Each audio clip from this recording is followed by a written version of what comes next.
غلط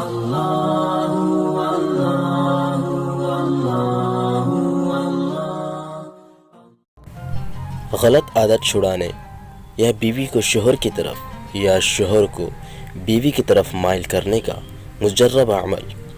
وہ خاتون یا شوہر اتوار کی رات میں گوشہ تنہائی میں تصور کامل کے ساتھ 6 لونگ دہنے ہاتھ میں لیں، یعنی کہ سیدھے ہاتھ میں 6 لونگ لیں، اور 5 لونگ بائیں ہاتھ میں لیں، یعنی کہ دائیں ہاتھ میں 5 لونگ لے لیں۔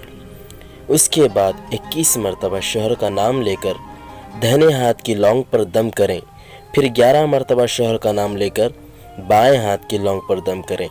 اس کے بعد دونوں ہاتھ کے لونگ کو الگ الگ یاد سے رکھ دیں، پھر صبح اٹھ کر دہنے ہاتھ کی لونگ کو جلا دیں اور بائیں ہاتھ کی لونگ کو بہتے پانی میں پھینک دیں یا پھینکوا دیں۔ اس طرح 7 اتوار کو کریں، پھر چمکار دیکھیں اس عمل کا۔